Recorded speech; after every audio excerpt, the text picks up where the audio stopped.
So there or will they go flying through town at the same time? I would guess that they're gonna like Tech try to involved. try to have a vehicle at each of the gates. Oh, Down by Crozet, main entrance, all of them to make sure that they all work when engine 93 is responding to a fire alarm or something. And part of it, I would assume they could use VMI emergency. Fire trucks, police vehicles, Yeah. but Might in as well. theory, the police cars for VMI would be inside the gates. Sure, no, I'm just saying for, Right, but you truly need your ambulance and your fire to be able to get it. So, that legit. Yeah. Black Ops jumpers. yes, Right. so we'll see how that works. Are the gates gonna be closed during normal operations or only when there's an issue? So there is a committee to decide how often they want them closed, and they may close some of them every morning and every evening when the court is marching to dinner. Because what's the point of having these security gates and whatever bollards if when 1,200 or 1,500 cadets are marching down the road, if they're could be accidental or intentional. So they may close them. And there's even some people that want them closed, some of them closed at night, thinking there's no reason that a car, because if you know VMI, you can drive behind VMI and go underneath the barracks, like just kind of like, and they're like, who needs to go behind VMI and underneath the barracks and behind the Soup's house at 11 o'clock at night at 1 a.m. So they may even close that off. Except delivery drivers, like food delivery is sometimes delivered at this back door of barracks, but they're like that, they might just shut that down. Then the LPD could get there unless they had lights and siren or Correct. sirens And the back deactivated. Correct. Yeah. So, but again, it's a committee, and it's only like BMI is known for like 7 years that this was coming, because that's when you essentially start a project at BMI, it takes 7 years. But that'll be Thursday, you'll hear some sirens, I think. What time? 10 to 10:30, I think. I don't know what they're gonna do, but it's gonna be 10 a.m. to 10:30 p.m. 10 in the morning. But, I'm sure the LDMF kids will hear Hope they'll them. send it. Do the bollards slowly go I don't know how fast they go out there. How about how we're driving? It's a lawsuit. It's like the bollards in Europe, for the bus only lanes, or the bollards will drive the bus go through the bollards and I don't know, fast. some car trying to sneak in behind it. Spikes on. Well, it's not quite 6, but the gang's all here, so unless there's an objection, let's get cranked up and do the work of the people. We are called to order at 5:52 to affirm for those that were not here at 5:30. We appointed Justin unanimously and excited about his tenure. Tom offered for him to stay, but also invited him to go feed the horses. So he's taking advantage of that. Our mission this evening is to kick off the new year correctly. I trust that everyone has completed their statement of economic interest and signed it, turned it in to Kate. If not, I think it was reported in the paper. I think it was. I can't remember which jurisdiction. Somebody in Buena Vista. Yeah. Fined $100 for turning in late. It's 250. It was 250, yeah. it was. That's a whole city council paycheck. Make a hard stop. Yeah, you can Yeah. email is fine, but And a lot of our boards and commissions need to do it, and the school board needs to do it, right? They all. Sorry? Everybody see? That's fine. Just as long as you can't electronically sign it, you have to sign it by hand, but I'm only gonna keep a scan copy. Do we need to do our phone training that? yes, we did our meeting on the 15th, FOIA and FOIA. Will Jeremy's training on the 15th take the place of the state training that has to be done every 2 years? We'll ask him that question. Okay, because when you do it, the state, like you sign in, you choose city of Lexington, and then Don't quote me on this. Kate gets that, This is she what, can get that. this is what I remember. I think you can do FOIA training and accounts, but I think the conflict of interest has to be done in the state. Okay. But we can check. We rely on him to guide us accordingly and Kate to keep track so that we can be compliant. Knowing that's everyone's ambition, as we also annually, the next meeting will sign our ethics agreement as well, so. But the purpose for this evening is to review our goal setting. One of the things that I've been passionate about since I became involved in public service is the idea of throughout the year, something may pop up. It becomes a huge priority. It may or may not be important, but there's a lot of emotion or energy around it. It becomes a colossal distraction. We're renovating multi-million-dollar city hall, building a multi-million-dollar Department of Social Services, negotiating contracts for rental purposes, all kinds of things that we have the city manager involved in. I like for us to generally sit down, focus, and as a group, set the priorities for the city manager. And in essence, if we choose 20, my feeling has always been we don't add 21 and 22, we remove to keep 20. We have that privilege and opportunity, but to me, it's very unfair for any city manager to be, oh, by the way, and oh, by the way, and oh, by the way, all of them are a number one priority. I've been on councils where that's how we operated. It's not a favorable result. So thank you for the therapy.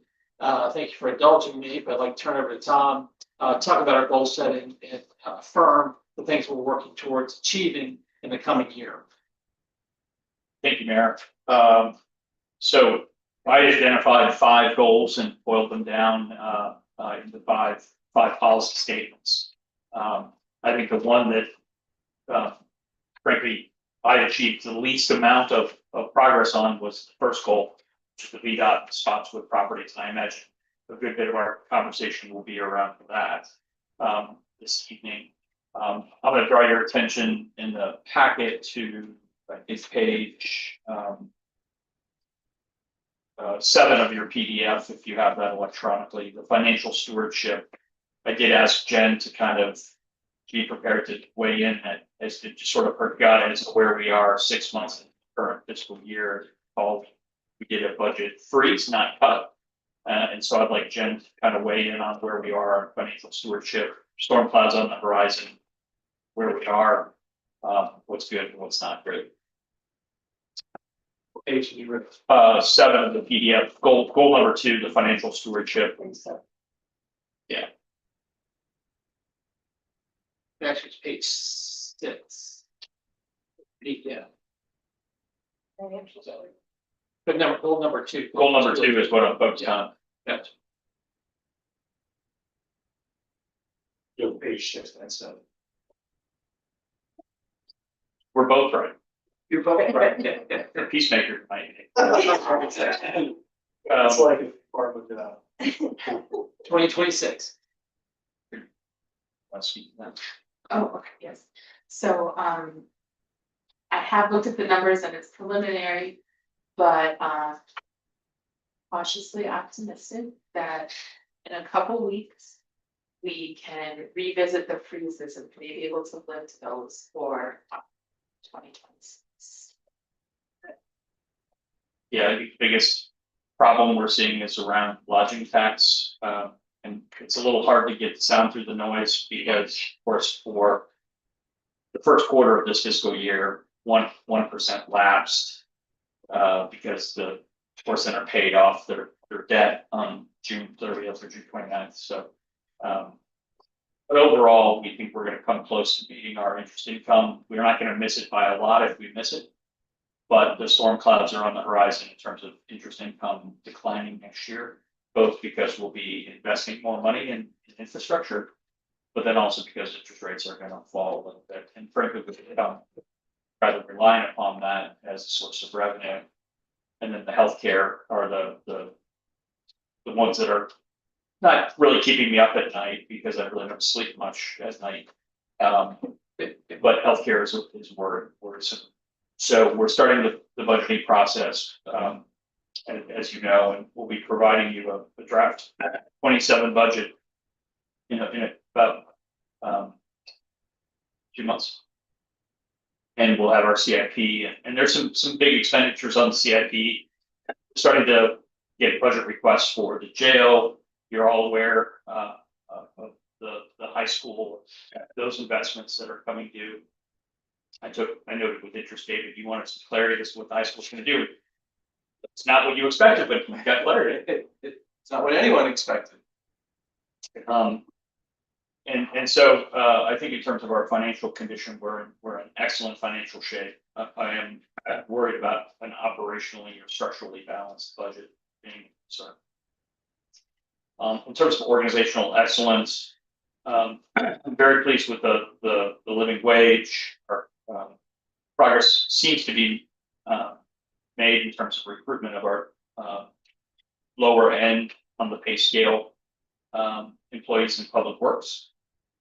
And I want to continue to meet that commitment to provide a living wage if you're in concurrence. That number will go up probably even more for people on the lower end of the income because of the affordability crisis that we're experiencing. Kathy's been with us for 6 months, and so there's been a lot of changes on senior staff with Kathy replacing Robbie, with Justin now replacing Angela and AJ. And so I feel like we're positioned well with our staff, but they've not been in place long enough to really make enough of a difference yet on organizational excellence, but we're trending in the right direction. I welcome your feedback on that. When you say welcome our feedback on that, in what capacity? If you're going to list, I think about I think Patrick's young enough and vibrant enough and having enough fun. He's got some years ahead of him. Ty has flirted with say disaster, but flirted with retirement. Not sure how much longer he plans to do it, but is a concern. Feedback I would offer. Sure. So I'm working on the evaluations right now for looking back to the last 2025 and looking ahead the next 18 months for the remainder of 26, FY26, FY27. So I don't have that completed yet for Ty, but I think from my perspective, Ty is welcome to stay as long as he wants. Yeah. And we're honored to have him, and he should go when he's ready and not before, as long as he's able to do the work. And you know, there comes a point where all of us will be unable to do the work physically. And so we just want to have an intentional plan on what we're doing in place.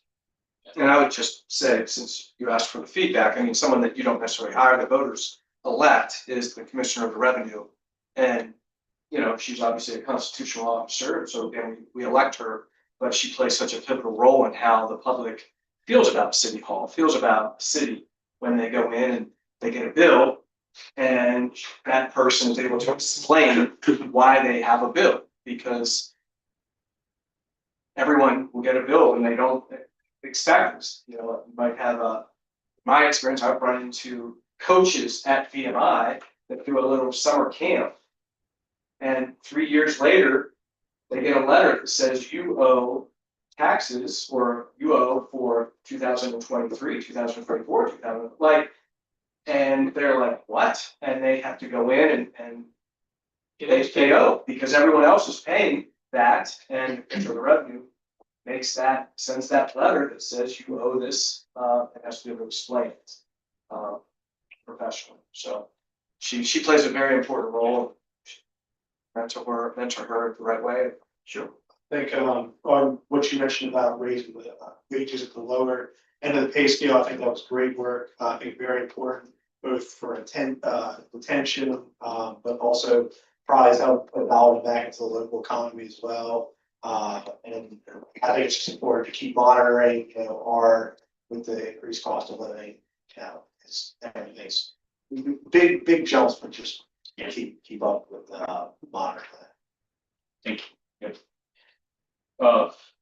Like just one comment, not comment, but I really like the last paragraph in that section about the performance measurements. Can you expand on that a little bit? Like, how would it improve the upcoming budget cycle? How do you see it? We're just trying to learn. Several ways in which I value performance measurements or key performance indicators or benchmarking. First, it is important for us as a government entity to be communicating to the residents and taxpayers what they get for what they pay. I think generally speaking, local government, and frankly, government does an inadequate job in making that case. As to what is the value you get? Nobody likes to pay a tax. David's just talking about a bill that comes. Nobody wants that bill. But if you feel as though you're getting something for it, and that's part of our job is to communicate the dividend that you get for the tax fees. Okay. In the Lexington context, I find that our residents are extremely grateful and supportive of public service. They value the sanitation department. I hear as much praise for them as I hear for anyone else, because they're the quiet, essential employees who take care of business for them.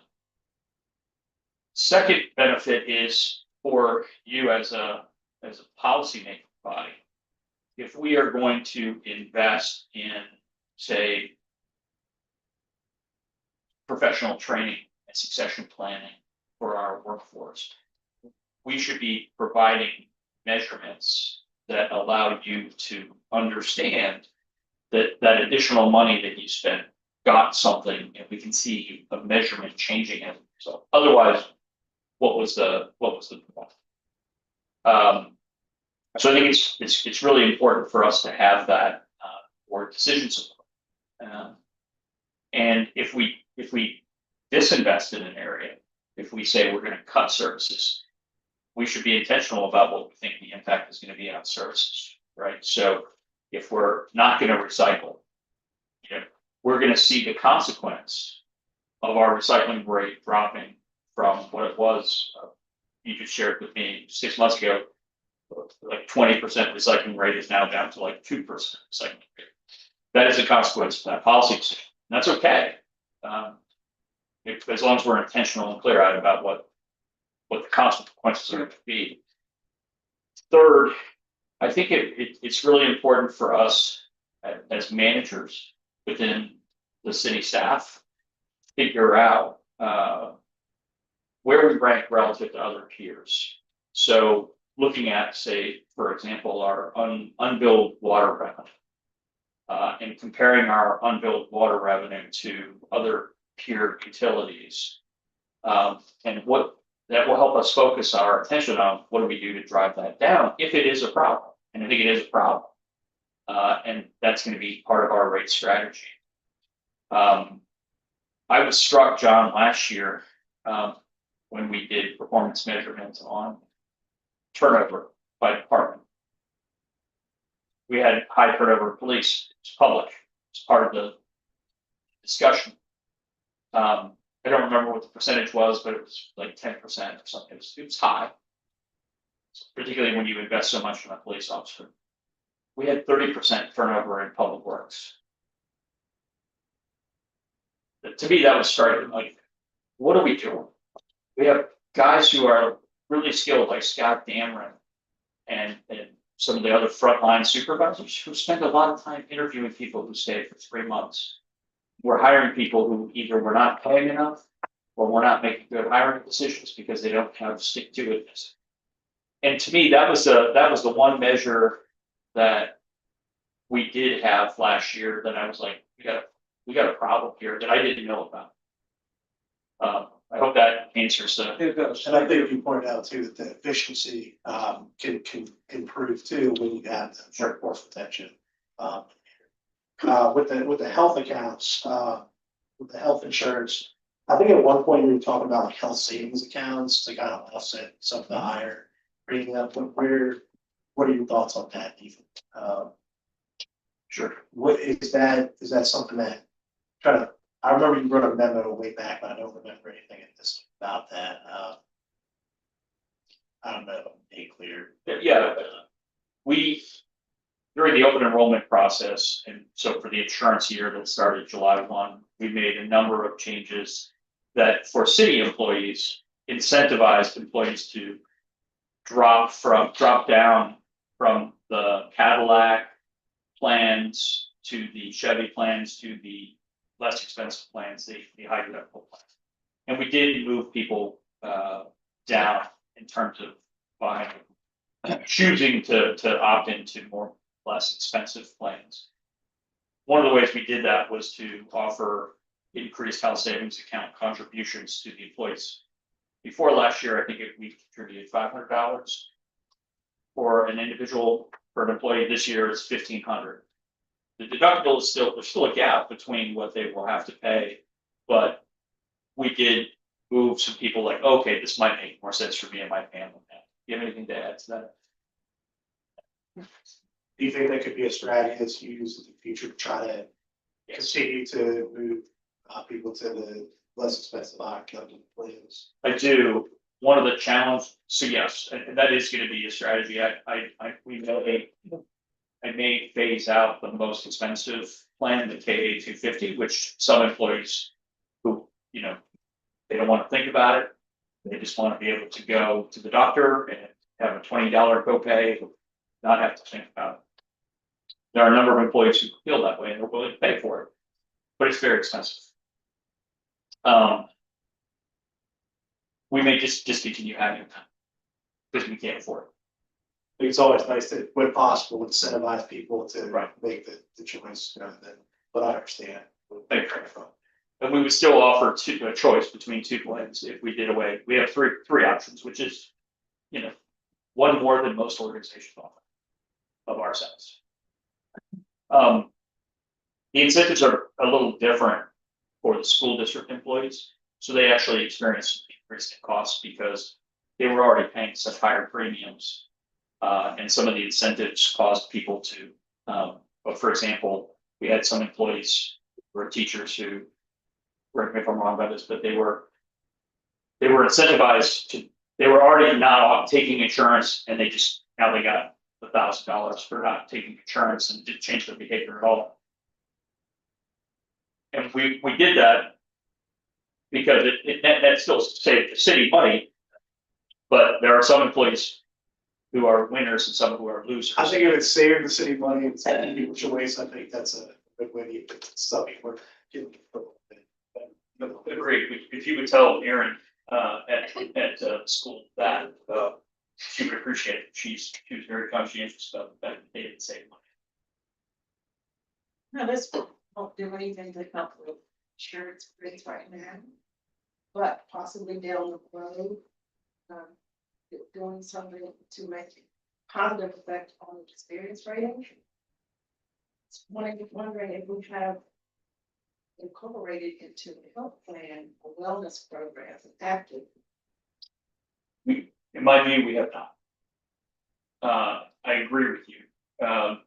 Those are wellness programs will pay off long term if we offer, say, smoking cessation or weight loss incentives or any of those lifestyle related things that we can do to avoid a cancer or something that happens that's lifestyle related.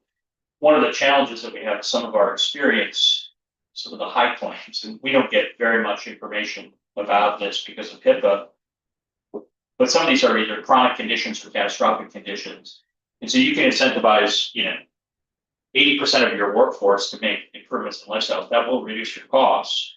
But if 20% of your workforce has chronic or catastrophic conditions, they're going to drive your claims. So you can do that, but we just had bad here. I was also wondering about how to partner with the health center with their mobile unit that they have to go around to public works, to the police department, to the other various departments to do blood pressure checks or diabetes checks, those kinds of things. just keep people aware of where they are health wise. So one of the ideas that I've had success with in my last two organizations was, in order to get that $1,500 health savings incentive that Nick just asked about, you have to, in order to do that going forward, you have to participate in a wellness program, which in Cambridge I defined as you have to visit your primary care physician for your annual physical, which is paid for by insurance. It's free to you. You have to go to an eye doctor, you have to go to a dentist. Once you have to, all we need is a signature that says you. And all that does is once a year, make sure that you understand what your cholesterol level is, you understand what your weight is, and it forces you to think about it. And it's $1,500 incentive. So for most people, it's like, I hate doing it, but I'm gonna go see my primary care physician. I think that's pretty good, because that's not really that, we're not, checking people out, right? We're just telling them, you gotta go get checked out, Yeah. Like, yeah, I think it's. Yeah, a lot, right, so Little grant. we're more budget related than. Yeah. Well, this, I mean, it's a big budget, but There are lots to put a bow on, there are lots of opportunities and things that you've identified. And I can't think our partners want to see that happen as well. It's all a net positive, but all it boils down to education and implementation. And if you're spending your time with new employees, they're out the door, you're up creek anyway, so. So I'm optimistic about the year ahead in terms of goal 3. I think we have been for many years providing application services. I do think we can improve and have people in place that can help us and some of the tools in place that will help us. On the granular piece, you've got Doug Sisson and Jeremy Nicely. What's the plan there? Support for Steve? Backfill, is he looking to retire or just building some bench depth? You want to address this, Arnie? I know you didn't want to sit at the table, so I didn't. You're sitting here. Steve is going to retire maybe in 2 years. That's exactly. But we're the exciting part of it. We're offering wherever we wanted to, so folks have availed themselves of the ability to go get training from the state agency. But so they're doing all of the work classes and the classes that they need, so they can start the specters. Your Steve to make one of the good ability, nothing guaranteed to them, but they're something the ability to take classes for free, even if that benefits them somewhere else, and it's still a benefit. Steve goes on vacation, somebody to backfill as well. Excellent. Okay, well, thanks for the cross training. Yeah, and that's one of the things that Kathy Bradley is going to work on is what exactly that looks like. It's weird when you have a firefighter like Jeremy because their schedules are 56-hour weeks. It gets interesting because Fair Labor Standards Act compensation is different. Because if he's taking a class on an off day, but that's overtime for him, how is he compensated? It's some stuff that I'm glad I don't have to figure out to catch up on. We also want to make sure as we invest in employees' professional development that they make a commitment back to us in terms of our commitment to stay. We don't have that now, and we need to have that because we don't want to train Univista's next building official. Happy that people poach from us, but we don't want to be the training ground at our expense for. In terms of asset management, that's goal 4. I share in this memo that I think my second greatest frustration is that we are not advancing quite yet on the Jackson Avenue phase 1A. Because we borrowed the money, Jen procured the money for us in March, and it's been in our accounts earning interest, and we're not even out to bid yet. I do think we're moving off of dead center on that.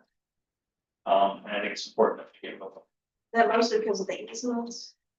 Yeah.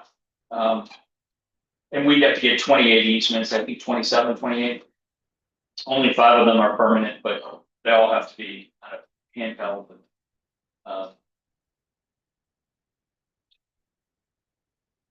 the Morse Creek has been something that was, I think, as the mayor said, that was not on our bingo card a year ago. But it has taken a great deal of time. I don't know if Chuck or Frank have anything you wanna say about where we stand on that. How many meetings have y'all had? Just the one? Counting the first one. Yeah, if we're looking for, so. And And we hope our partners in the county are too. How's that? We did, Chuck, that's what I'm looking forward to getting.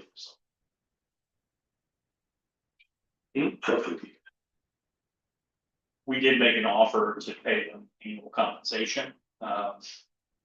We just kind of benchmarked against what we pay to maintain the dam. And I can share one-on-one with each of you what the specifics are, if you're curious. But the ball's in their court to get back to us. Spencer mentioned to me yesterday that Jay and Leslie sat down yesterday and had a conversation. We expect a counter coming back soon. Good start for the conversation. Yeah. One thing that I might expect if I might expect them to say something like, you, Lexington, have to replace the emergency backup water supply. Because MSA is looking at that. That's gonna be something that will be spread out of the MSA ratepayers, which includes 45%. I don't think that this is my opinion. I don't think that it's reasonable at all, especially because MSA said that it's not a backup water supply. That gets back to the other rule that Frank told you, but you're right. You're 100%, yeah, it's not logical. And I'm not agreeing to that. I don't, don't kill the messenger. Fair. As long as they provide the means for the emergency water supply Yeah. to get to the water. And pre-treatment. Right. Made part of the If it company. needs it, yeah. That's a good point. So. Yes, we'll wait for their response and not leave before we're shot on that one. Just wait and see. I would say that the city hall project, is going pretty well. I did send council some information that the contingency is starting to get eaten up, and in addition to the contingency being eaten up with the revised, year end, we are short. Jen is working on a plan. It's not right for your consideration this evening, but we also have to decide what we want to do on landscape. But the project is going well, and I'm excited about it. We saw it in December. And the DSS building is going very well, I think, as well. We'll say landscape always gets a cut. Yep. Don't cut it. Well, It never ends up getting done. to that point, yeah, it's aspirational to fall by the wayside. I can't speak for anyone but myself, but I hope that this smart, thoughtful, and logical council will, if necessary, appropriate funds from the fund balance to get the project done as it should be. And we'll look forward to what the recommendations are as we discern and it's ready for prime time. I'll tell Patrick that you've given him an unlimited budget and he doesn't see it. Cool. Kevin. Yeah. Understood. No, but, those are the major updates on asset management. Again, I don't have a program on how we should proceed, but I'm happy to answer questions about things. I will say we've engaged a separate look at the McCrum's lot. So that's gonna be some engineering fees that we're incurring to look at that more globally. Can we bury the power lines, fix stormwater, make sure that there's a circulation of fire and sanitation trucks that's safe. It's dangerous when it's icy. There's ancient water and sewer lines. I mean, we could spend a tremendous amount of money if we try to do everything at McCrum's, but Arnie's done a great job kind of being the point person on that, starting with the simple, can we bury the power lines? More you pull on the thread, we realize. The new owners, it's under contract, but it's not closed, is that correct? My understanding, yeah, The new owners on the Crowns? of the southern end. Southern End, Oh, which has the lot that goes down to Jackson, to Jefferson. So right before Christmas, I had a conversation with Jay Williams, who's part of that partnership, and he's very amenable to having a conversation about some kind of solution that would make the southern end portion part of the overall plan circulation would improve ingress and egress, provided some of their interests are covered. And while I was in that meeting is when I got that part. So You buy it. I already paid it. Paid by City Hall.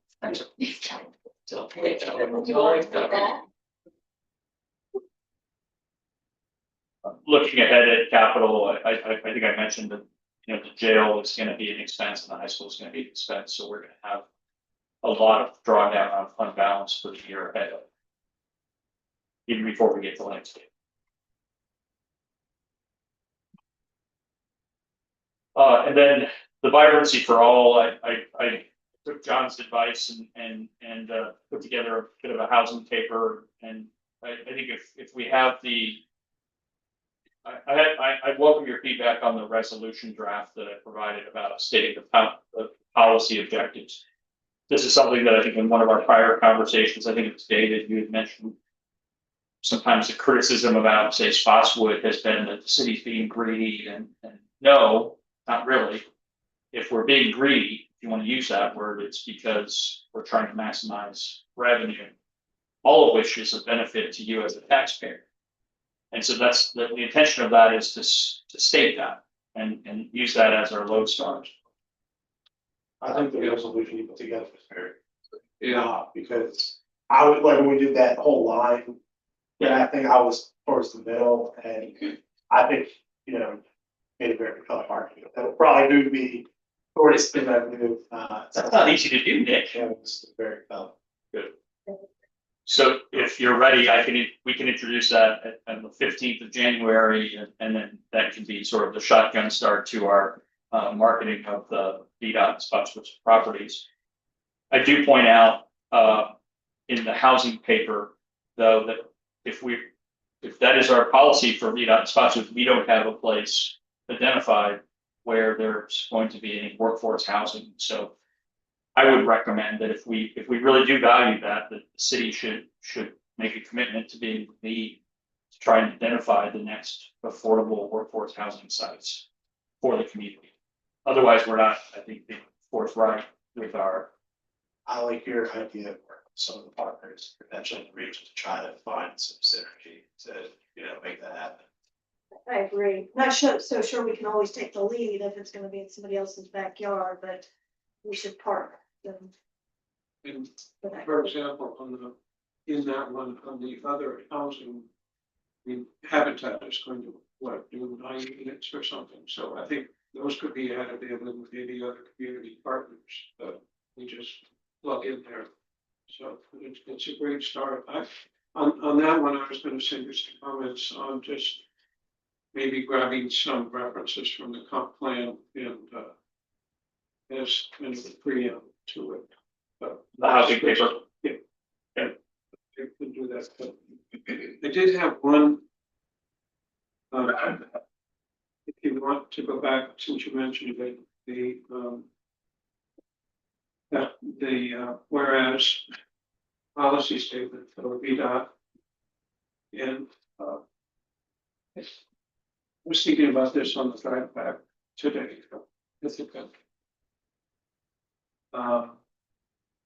To add a whereas, and I'll just read it, I'm not stuck on this language, it's just the idea. Whereas Lexington's comprehensive plan includes objectives to bolster Lexington's housing market, promote new development, reduce long-term financial burdens on property owners, and protect and enhance the quality and character of Lexington's residential neighborhoods.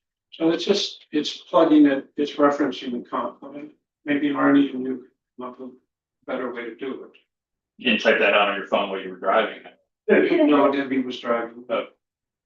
If you want to send that to me, I think that's Okay. like Something to that effect. While we're talking about housing, I just also think to keep the lines of communication open with the general's retreat owners. And I think we are probably doing that, but just to extend our, the hand of partnership. Not that, I mean, it's a private entity, I totally get that, but like, if they have ideas to bounce off, I mean, just, we'd love to see that project break ground, because that adds to our inventory. And more inventory will lower prices. Speak to that, Aaron. It falls basically their core. Last conversation we had, maybe 2 months ago already, they were going to go out to price. So they know their plan is set. They use resources to figure out how to do a phasing of it, so they want to tear down everything at one time. We just haven't heard back, which is perhaps bad news. I'm not sure, but they just have to go out and do the pricing, see if they can. Have they asked for anything from the city, like any? So it's not dormant, I mean, It's still out there. But It's a yeah, challenge for them. I think they have 100% occupancy, and they are able to raise the rents. I mean, so I think they're a little bit of a race against when their roofs need replaced. So like when, how long can they make all this money and until they have to spend a ton, and then then they'll replace. Yeah, it's tough when you're. Make it all. That's what. Do all those plans and proposals and all that, other timelines, deadlines there? it's even there are time left deadlines, and don't hold me to this, I think it's like, times like 5 years, but there are definitely deadlines to those, yes. I mean, the ones with plan commission. Again, don't hold me to that exact timeline, but yes, there are generally limits on how long it's about. We can perhaps add those to the housing paper. This is public facing, but if we want to revise it and put it out on a general council packet, which is really the best way I know to put information out there, even though probably 15 people, counting those in this room, will read it. But it is public facing about our housing strategy. I think might articulate the timeframes. I guess a chance to reference them. I was gonna go back to financial stewardship really fast. Before you go back to that, I was just gonna say, on that topic, what you're talking about more is economic development. And we've made a choice not to have an economic development department. And it basically de facto is city manager, and we've been operating under that circumstance. University of Rockbridge County have poured a lot of resources in both of those. I think we're in an enviable situation. I don't think that we need an economic development department, but that function is part and parcel of, unintended, part and parcel with this game plan and its goal setting. That it's yet another hat that Tom's wearing. So how proactive he or Arnie can be is limited because it's not in their scope. You got a contractor who builds houses, he may or may not be able to run the plumbing, fix the plumbing, et cetera. So it's more a comment, not being critical, but just reminding myself that we ask a lot of our city manager and don't always have all the resources. But the flip side of that is, as we look at economic development, like the two properties, being able to use a professional to help us market those and spend some money to get that done. I don't think we need a whole department, again, as our peers have, but to go out and hire the appropriate people to help with that. Contracting person. Exactly. And That's exactly what I was saying. exactly where we've got, the EDA has a revenue stream. Yeah. A constant annual revenue stream because of the 1/10 of 1% that they get, not to exceed $10,000, blah, blah, blah. That because in the past, they would do the bonds and you get one lump sum, but now you get annual money from the people that we're essentially working with. But sort of along, just financial stewardship, I'm just gonna bring it up, don't expect any conversation, but just wanna be sure that our funds that are supporting the cemetery are at the right place. Because I feel like since I've been on council for 11 years, we've never truly understood that corpus has never grown. Like, it's still the same amount, 1.3, 1.4, minimally. And a few years ago, no one could show me that I was wrong, that we were paying $45,000 a year in fees to make $15,000. That was in Josh Elrod's memo. So I just, if we are just sure that our cemetery funds are correctly invested and that we're being charged accordingly, the right amount to manage that best practice. Happy to get with you. Have those conversations with Jen and discussions with Truist, who is the corporate trustee, who would need to fire themselves. And it's the way it was structured by the grantor, so it's not that we have that flexibility, but we're not paying $45,000. Okay. It was a minimum of 15. Okay, good. So John, his memo was wrong. Okay, good. Good. That was always the answer. We don't have that decision. Who manages? Well, there are two funds. Like I said, I didn't mean to have a conversation. I just wanted to be sure that stewardship of those funds are what's right for the city, because there are two separate funds. And I just want to be sure, because Well, philosophically, it's the one fund. City has ownership of, not control, but ownership that can be invested in markets.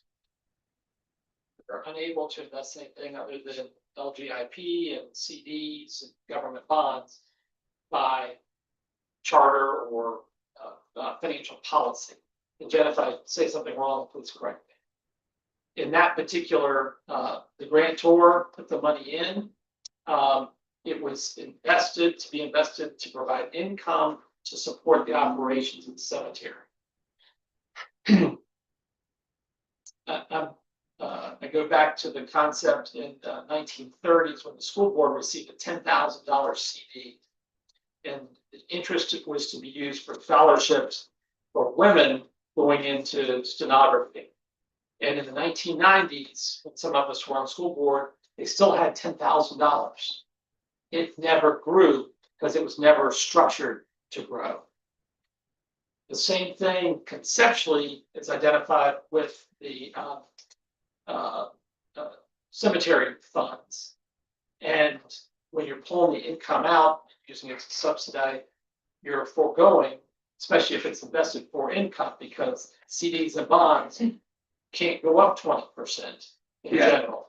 And I think like I said, I didn't, not to bring up the discussion, every city manager since I've been on council has had an issue with it. I know this long thing about Priscilla, blah, blah, blah, and so I brought it up under the guise of goal number 2, financial stewardship, that to be reassured that the funds that are invested to support the cemetery are invested the correct way. That's all I just said. I get it. I've read everything. I see sometimes the investment reports. I've seen Josh Elrod's memos and Noah's memos, and so they've always kind of said, boy, if we had more time, we might be able to improve this. And so that's why I brought it up in the financial stewardship goal number 2, not to just to be reassured that it's the right way and we're good to go. So that's all. thank you That's for raising the topic. yeah. What else? So I think perhaps some of the conversation should focus in on VDOT and Spotswood, because I think those are the two priorities, well, 2 projects, goal number 1, that we've had some discussion over the last 6 months. Sent a paper to council and EPA about basically turning over the development to EPA. That was not overwhelmingly endorsed, but we've had some subsequent conversations and a joint work session with EPA. I've communicated to council, and I apologize for not getting it done, but wanted to draft an option agreement to use as a template. You could use almost the same option for both properties. And that we would go through the public hearing process. We follow Jeremy's guidance on what we need to do.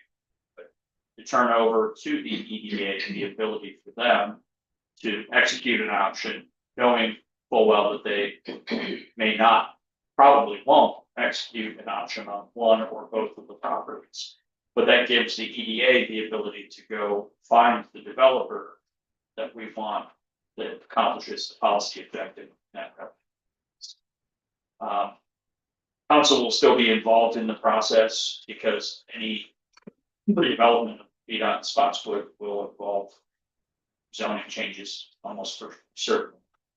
I think already the zoning for Spotswood is about to expire, it has. That conditional use permit is probably close to expiring. Yeah.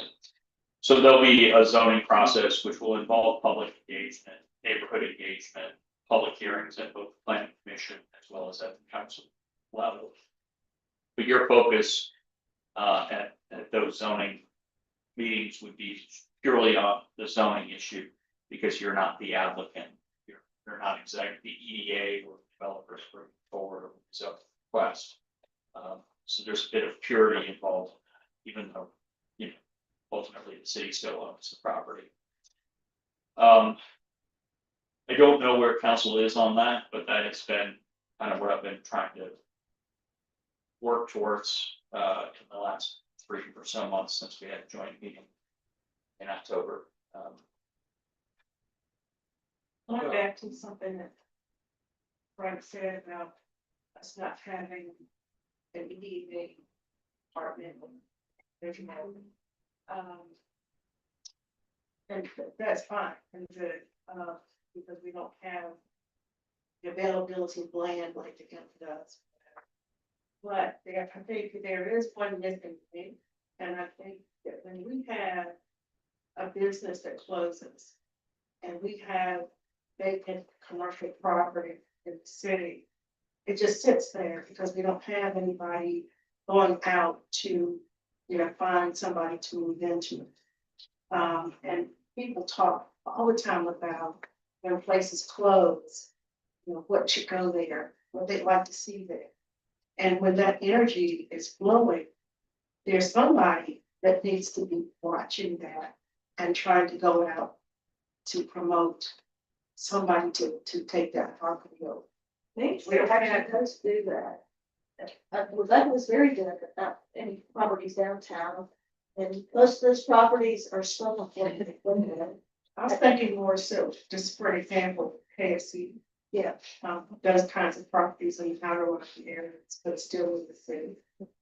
I was wondering if maybe we could contract somebody for like a year period, like if we did turnover, EDA, like the properties of one property.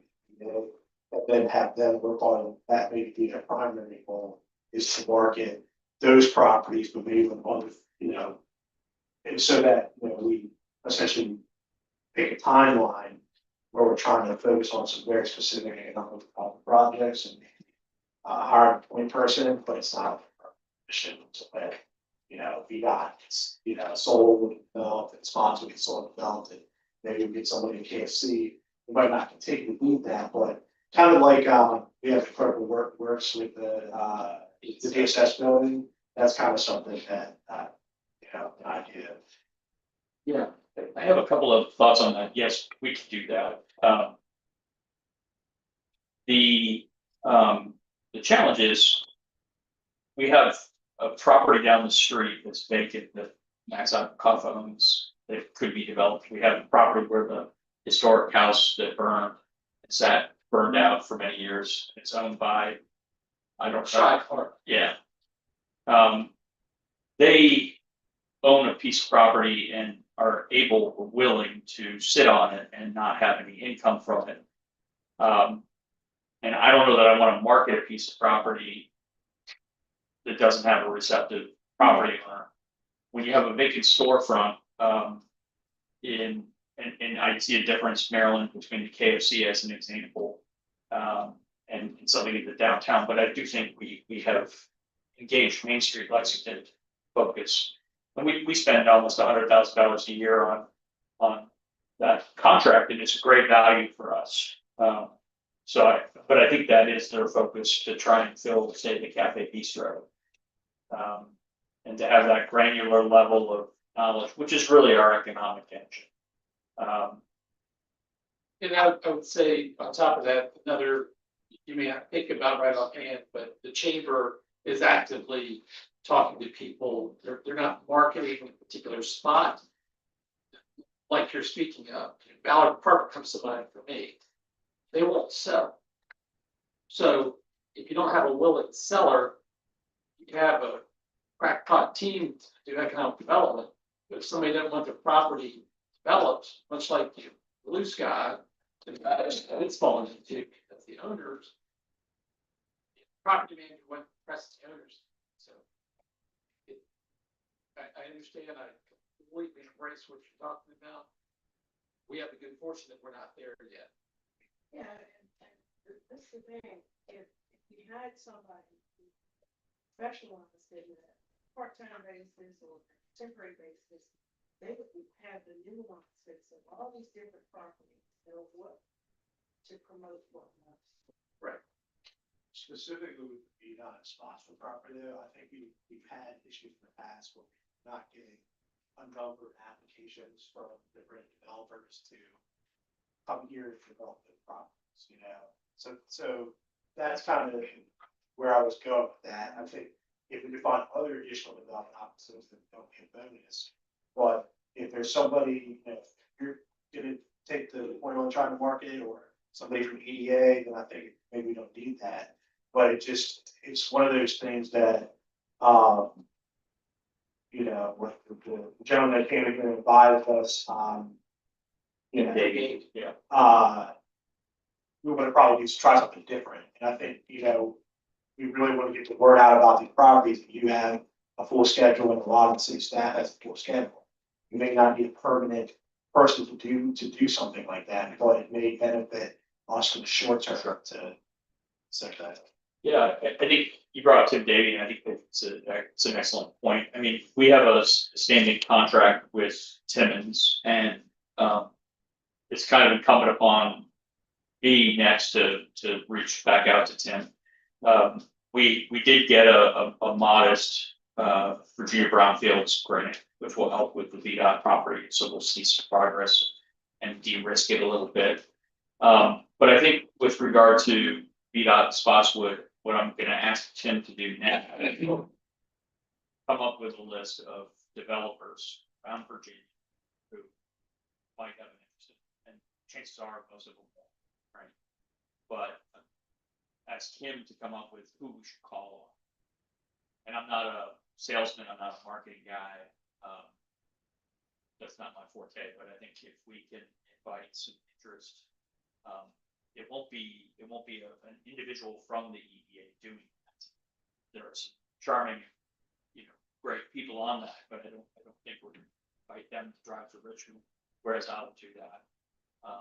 Or engage a broker to help us with that. Yeah, you can hire brokers, different industries to do that.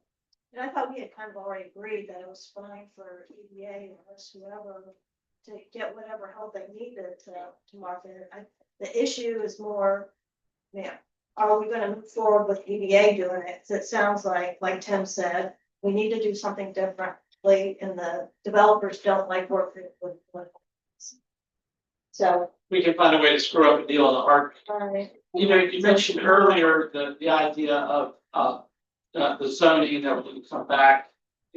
Is there any reason not to say, this council to say, here's what we want to see on that property, multi-family, whatever density, I'm not sure exactly what zoning would need to be, but to go ahead and change the zoning. I think it sounds like a difficult question, so I'll flip it over to you.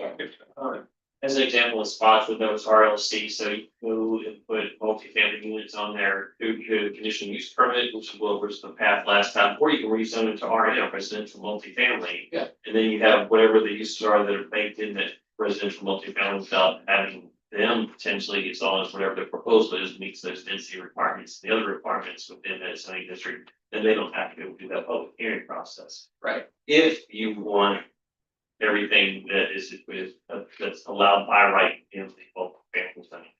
On Spotswood, it's a 2.4 acre property. What would RMD allow? Our calculation is difficult because unfortunately it doesn't say Oh, yeah, per yeah. acre. This And is why where developers this and You're right, I remember that. So You see my point? I do though. We can say, Go ahead and do that. I don't think in multifamily allows all commercial use. It does. Right. We might want, so we might get, well, if somebody comes in and says, I want to do commercial with it, then we can revisit it, I mean, as an add-on. If you're talking about Spotswood, we were never talking about doing anything commercial. It was just. Well, like if there would be a, office. No, I hear you. Like talking about, this is the medical, Right, with, so you don't want it zoned. Adams Construction said, I'd like to put it in Yeah. an office. Because park." in that case, I don't know that you want it zoned multifamily. You would, you have to figure out if it's apartments that you want, then yes, do the residential multifamily zoning district. But if that's not what you want, then leave it alone. Well, Knowing that it encompasses the large flexibility. We now have a plan development mixed use that is allowed under C2 zoning district. It's not Spotswood, mind you, but it is VDOT property. We could also write a new zoning chapter that would allow for greater flexibility, and perhaps we should do that to accomplish what you're talking about, Mayor. One of the challenges is in the two major projects that I've worked on as city manager, you obtain a developer who is the market expert and they know what they want to build. They're used to going through the meat grinder that is the public process. That's what they do. They know that there's going to be concessions and changes to the plan. Sure. And there's a walkaway point for them too, and We've experienced that. yes, we have. And I have experienced that in other places until you don't. So I think Leslie's got is correct. I mean, a developer should come to us with a plan and then get the zoning entitlements that they typically want for the vision that they want, and we decide whether we agree with it or. There are already in the old, still current comprehensive plan. The zoning for VDOT is pretty flexible, isn't it? I mean, I remember we worked on that one a lot. So it's mixed use and mixed density. As a matter of fact, there's no, I lost the argument of density limits. You got still C2, isn't it? Right. Yeah. So it's pretty flexible. Yeah. And then, as I've always been contended with, well, It's flexible, but we allow housing in C2. Correct. that we didn't allow. We don't allow housing in C2 right now, so it will have to be rezoned, but going back to. Or, I mean, if we do that, and I guess my point is, we want to do something different. And give city manager or a consultant and or the EDA some tools to go make something happen. I like But the, it's like- I like the idea.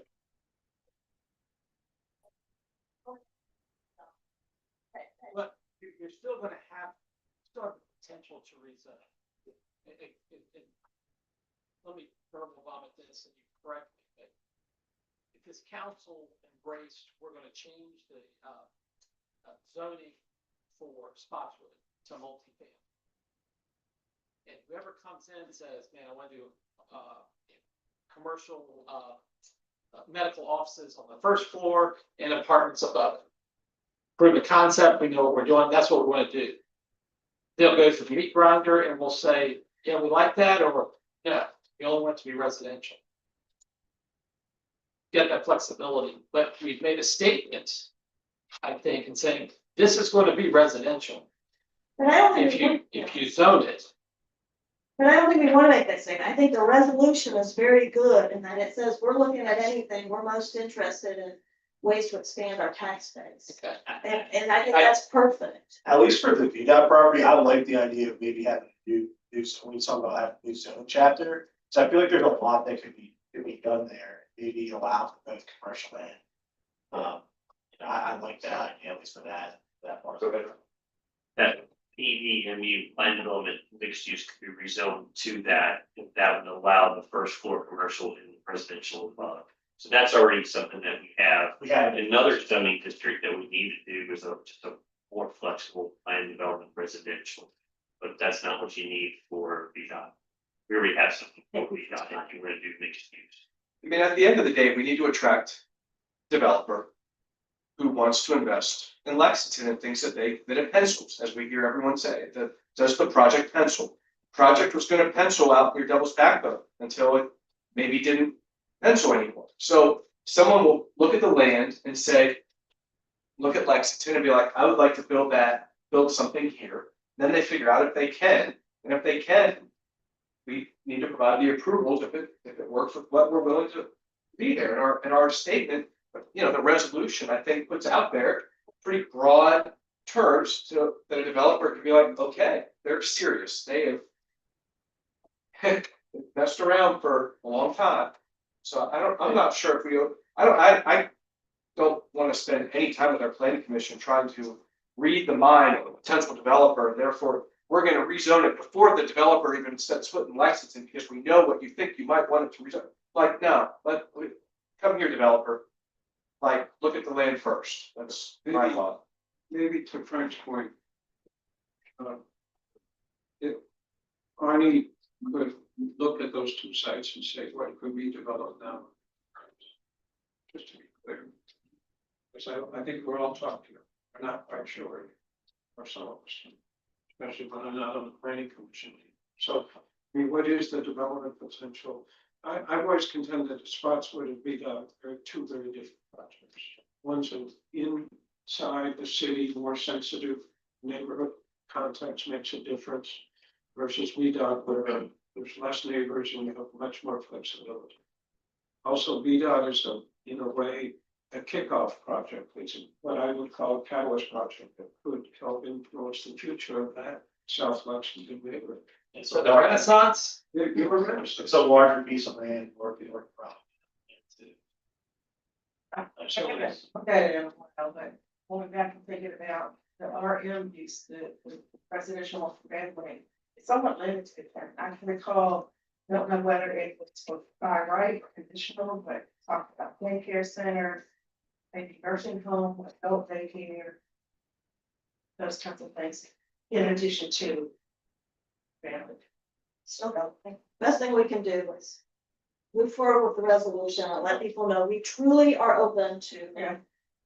looking at all projects. We're not gonna design it, we're not gonna put limitations on it at this point, so. What our experience shows differently. do you mean, our station? We're gonna design it.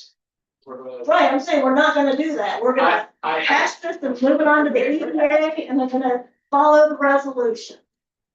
We'll take I'm us okay out with of that, this. yes. Take us out, you need to take us out. I didn't wanna do that, but we're at the point Yeah. in that we've heard that. I'm people don't like catching up. Political I mean, parties. my concern is that, we've got the track record going, I'm not so sure about that. So Tom talks about bringing the deal and, you know, we just said whether it matches or not. We start going, well, what about? So we'll spend another 30, 40 years developed, which is not the objective.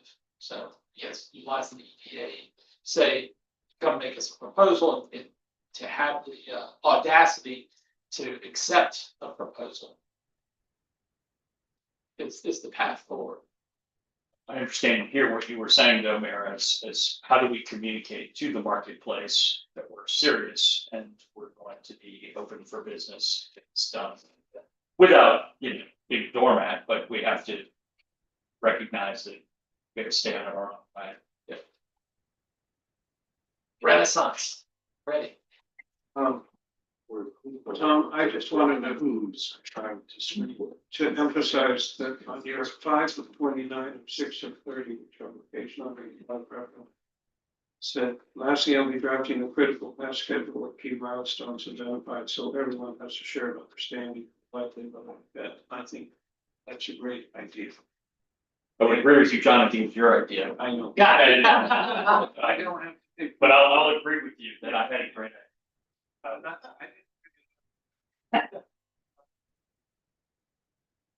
And it will have a shared understanding and also it can help clarify who's involved in what part of the critical path.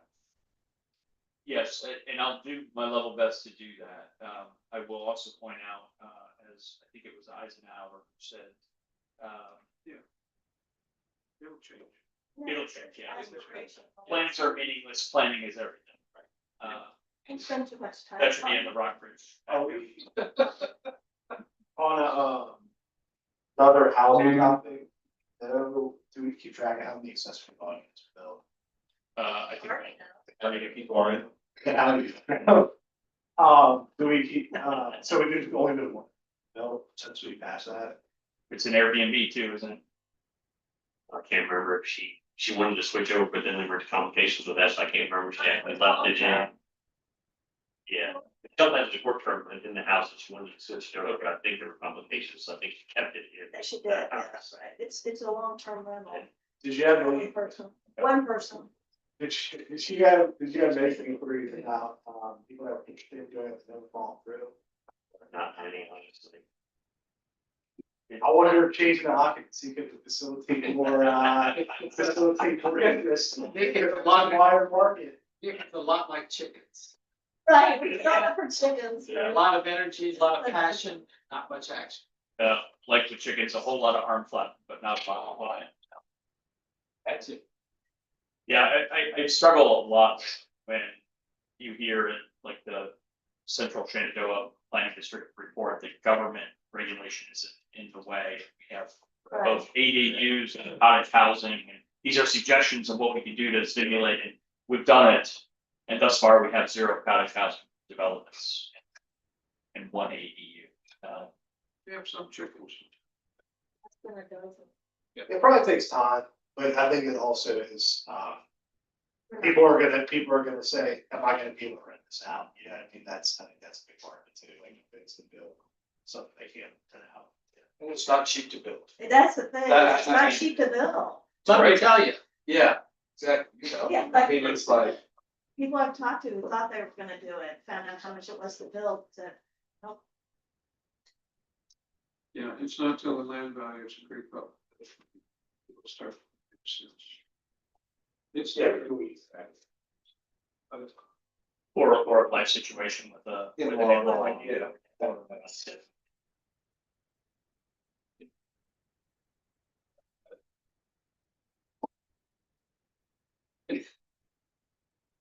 no, what- no one's ever questioned your tenacity, Nick.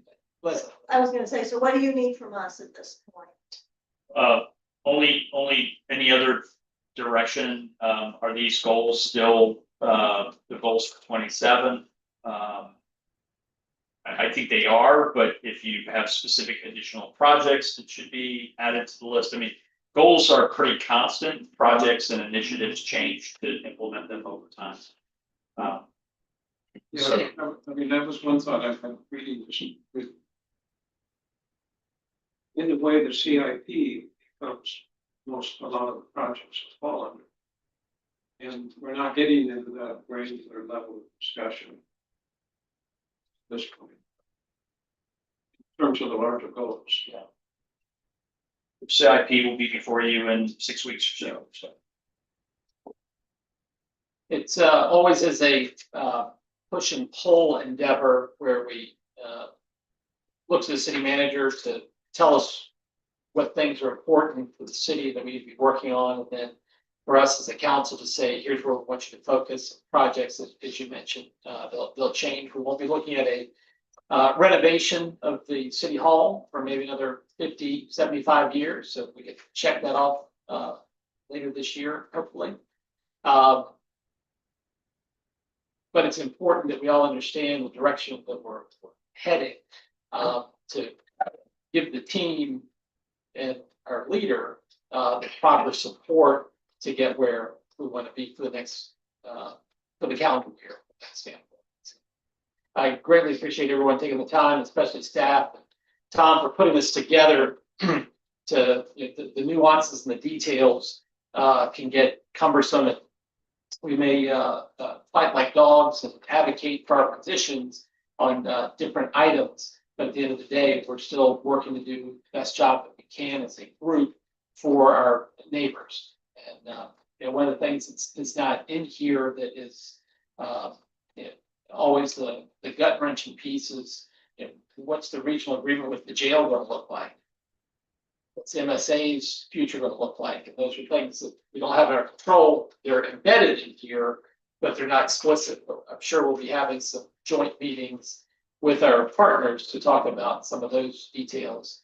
And I think the jail's been talking about expansion and renovation for 25 years. And if the conversation may continue on another 25 years, but we shall see. So, can I just ask one next question? So, on VDOT Scottsville, is there any unease, about moving forward with having EDA lead this project? No, I am enforcing. State. Yeah, Jerry, no, I didn't want to hear the public comment, but I'm generally. I'm more moving in that direction than I am. I mean, at the end of the day, it's Tom, it's the city manager that's moving forward those projects. And it's a little bit of, if Tom thinks that the project moves forward easier with us yahoos or the EDAs, and who am I to think that the person responsible thinks that the EDA, so I'm in support of the EDA. And if I can see how we can be a hindrance, potentially. We don't want it stressed. But Marilyn, I so appreciate that. I think just to reiterate though, something I said before, Let's say for Chuck. oh, I'm sorry. I think I've said on getting the support of the EDA taking this on and moving it forward to a successful resolution. I guess part of the reason why I was moving towards that direction, I hadn't heard any letters or emails or anything saying it's a horrible idea, don't do it, so. It's less the yahoos, it's less the personalities at the table. When it's council or EDA, it's more the structure. I think developers are gonna feel more comfortable without political vagaries of working. Yeah, I also do feel that since council has been attempting to lead or be a part of the process, it's been in the public, it's been open. I mean, it's been transparent. No one will be surprised that we're still trying to develop those properties and we're taking a different route to doing it with the EDA. I mean, so it's not like it's happening outside the regular Thursday night meeting or something. So that's also why I'm fine with it. Rest assured, once the property sells, there'll be outrage. That's just part of the process, as we've learned. I think it's important to give people a chance to say something, but nobody's said anything yet, so. Beat the drum for 20 years. Just wait. We're Right. not doing that. So that's, I'll say something. It's more fun to take pot shots at decisions you make. Are you winding up the meeting? I didn't know if we were still. but we'll talk more about. No, We're still talking about goals, so. okay, That's what you want to add. I would just add that I continue just to want our city to continue to have our head on a swivel and be aware of what's happening around us. Because our little 2.48 square miles, we need to know what's happening in the county and in Buena Vista. Because if those apartments were built in the county, that helps us immensely, that impacts us. But even within our own city, to understand the dominoes and to see things changing. And let's say that the county does build the rec center and the RARO office does move. Well, we have real estate then over there and the health department. But, just to be thinking that there's already an apartment building on one side of White Street at that location. Are those residential sites where RARO is now in the health department? I mean, I want, as a city, I just want us to be thinking responsibly and looking into the future and not get hung up on things in the past. And so I bring that up because I think that our CIP is always well thought out and we work well together, but staff is so key to having that situational awareness. So that's kind of just a goal for our council to always be thinking, looking forward. Yeah, and you mentioned the rec center and head on swivel.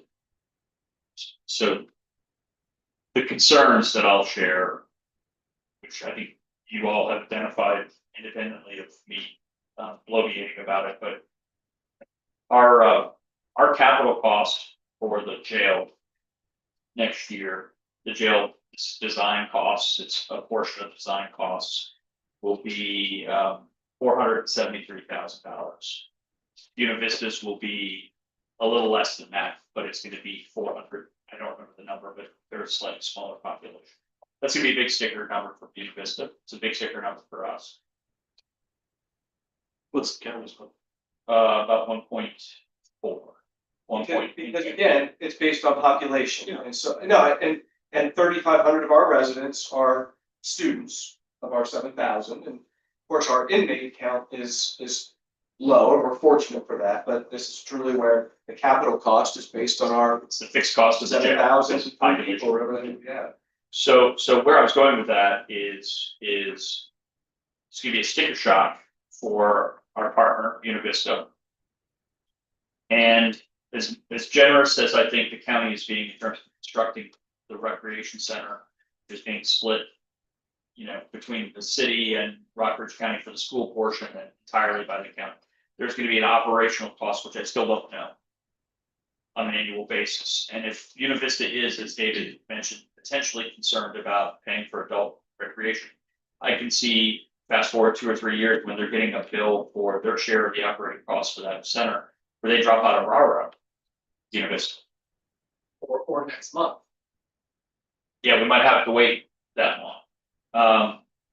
And then that's left with an operating cost where it's shouldered between Lexington and Rockbridge County for a rec center that frankly is a great community asset, but we didn't have much say in how it is built. And our share of the operating costs and the counties go up as a result of having a smaller base because the Univista dropped out. That's a scenario that I don't think is hard to imagine happening. And yet the county is moving forward with it. And I'm very concerned about that. Hopefully with some safety measures for process. I think their safety measures are the partnership with us. Well, I mean, I keep Dude, bringing we it got up. middle schoolers run across 11 violence. No one. That's That's what- it. I thought I built, right, there needs to be some type of safety. But thank you for sharing those things. Oh, you're welcome. Well, no, I mean, it's germane, it's for David's concern. And expressed desire for this council. As well as for you and your team to have that head on the swivel. My question to David is being able to articulate or define what it looks like to have the head on the swivel. If not for discussion right now, but that's tough.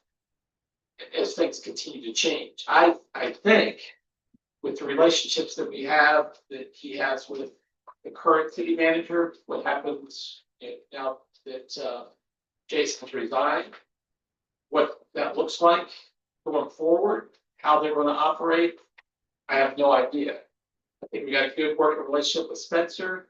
Could it be better? Can the communications be improved, et cetera? Absolutely. To your point, instead of saying, well, you should have handled it this way, we got what we got and continue to work together and stay focused on supporting one another in a positive way. But I will say, I think this council, with the leadership of our administration, absolutely has their head on a swivel and will continue to do so. I agree, and I think we all play a role in that, and that's why I just thought in the goal setting session, I wanted to remind us of, that's what I think the public expects us to do, is to know what's going around,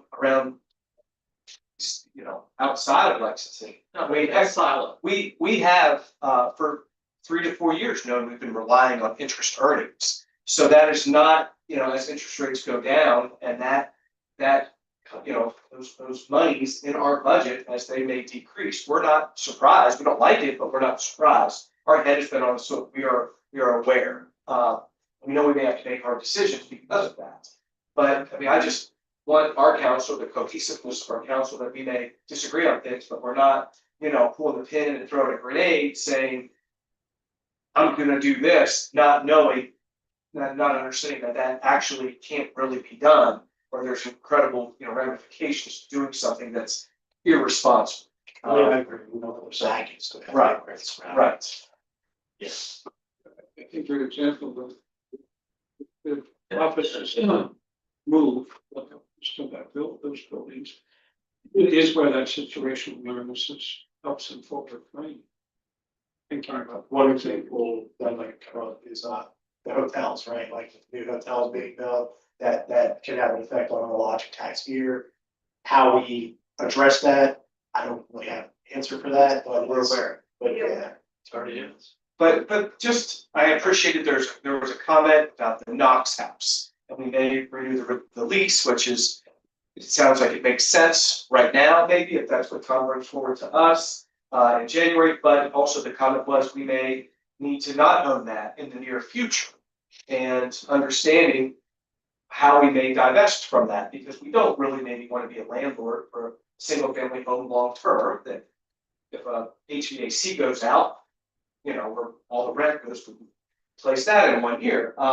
And so how we divest from that and how that fits into develop, the property that may be able to be developed, but also protecting the cemetery, because as I've said, by the way, I would never vote to sell that property unless there's easements put on there that certain things cannot be done on the property that's adjacent to the cemetery. I've said that, say it again.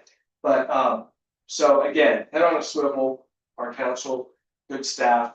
I think that's a goal that we should always have, that we are reading what's happening in our neighboring localities and learning from it and how it impacts us. With the intent of being antagonistic, we don't need to find solutions for problems that don't exist, but we certainly need to be aware of opportunities, work collaboratively, and keep our head on straight. Just one other comment, Mayor, and I communicated it in the housing memo. I don't want to keep us, but I intend to try and be one of the leaders on the establishment of the land bank, ideally for the region. I also intend to take a lesser role in any other public policy initiatives, because most of that focus is going to be on Buena Vista and Rockbridge County. And those parties should be the lead on those public policy questions, in my view. And I hope you're supportive of that, because I think there's, I don't want to say an expectation of continued involvement, but we've had a very effective working group. But at a certain point, we have to let others lead on those initiatives that they care most about. And land bank is going to be able to try and, deal with the transportability and so because you'll be able to reduce the cost of this somewhat. It already brought up Senate Bill 1476, which gives us some houses that we need to go after. That are orphaned. When, what's the timeline on, not saying it's specific house, like, what's the timeline on maybe putting some type of, local legislation together? Like, we need local legislation for that, correct? We will, I believe we will, yes. And you can use a local nonprofit. I would say it took me a year in Cambridge to put that land bank together. So I would say it's probably every bit of that. And a land bank would be the first step, and the second step would be the policy to be set up in the Senate, the Senate bill. Well, I think Senate Bill 1476, we could take it as a city. We don't need a land bank to take a house that meets those statutory definition, right? It could go 3 different ways. One is to city, one is to a land bank, and then I can't remember what the third one is. So there are 3 options. Just a nonprofit. But we need a local ordinance, I think, for the next question. Yeah. So I'll have to look at Senate Bill 1476 and consult Jeremy on that. We might be able to take, there's property, forgive me, Marilyn, if I not remember the house that's listing what street that is. Hayden Street. Hayden Street. It's abandoned, it's orphaned, it's got 6 or 7 siblings who are all out of town. who Don't, yeah, everyone's been, that's why those properties sit. And so if we have the legal authority under 1476 to go in and acquire that, to protect the adjacent property, I want to do that. That's another way to get, house back online potentially is, I suspect this house is too far gone to, I don't know. Habitat, right. sell to habitat. That's right. Price. I think something, sorry for interrupting. I think the land bank was a great idea. And I think Lexington's version will be different. It'll be infill parcels and that's here and there. That's right. And the other thing is, I think, when Marilyn, you and I talked about this 4 years ago. I think Habitat up in Winchester has done a pretty good job of a combination of land bank and habitat. Building, rehabbing and building. So the land bank, of course, keeps the price down. And we don't need to go into the details, but I think it's a great idea and it could help with some of these infill parcels. If the cost benefit ever makes sense to preserve and restore a house, then we should do that. And I think land bank is very nice to do that. I suspect in the Peyton Street example that it's gonna be better for the. And now we have a windshield study to look at some properties that might be on the line there, and then also that file bolstering or that would have to be made to do that, waiver system because they're an independent study. It's like that. Yeah, I think we have more than most people would realize. Not that many, but 30 or 40 that need a lot of deals. The land that's been abandoned and we're mowing, Yes, taken care of, that could be included as well, right? it's real property with or without a house that could be acquired. Yeah, I think I know the site that you're talking about. Okay. We should take possession of that because nobody else is doing anything with And it. no one's paid taxes. For a long time. That's probably the place to start, I think. It's a bad shape and nobody paid taxes, so. Yep. Thank you, Aaron. Any other priorities or objectives for the coming year? Then if you, in your efforts on the budget, come up with a expectation for interest rate forecast? I have, but you didn't ask me. Again, I'm grateful for everyone being here this evening and for the good work of appointing a new police chief. Look forward to the day of the doll as we move forward.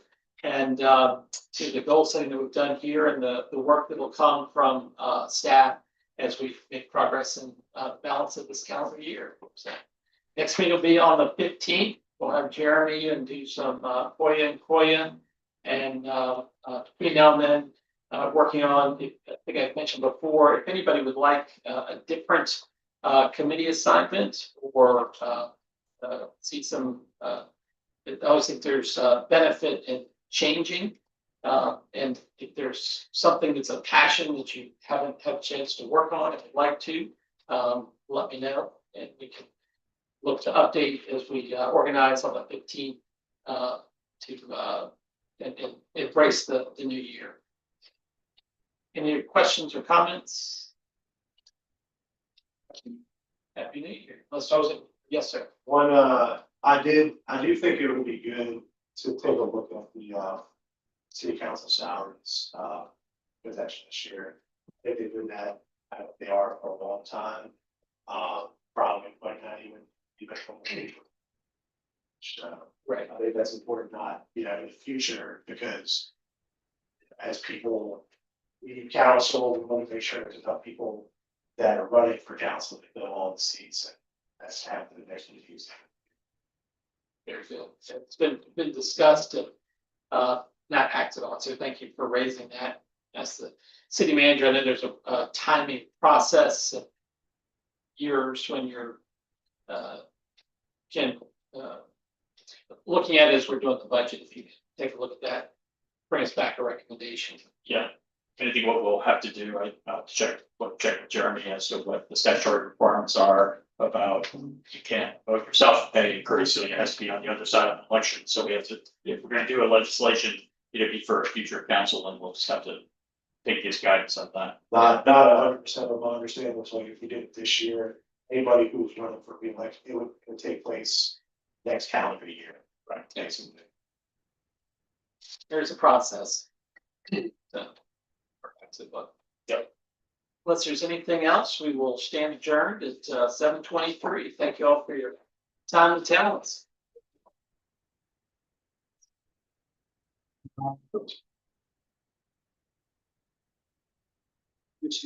Resign.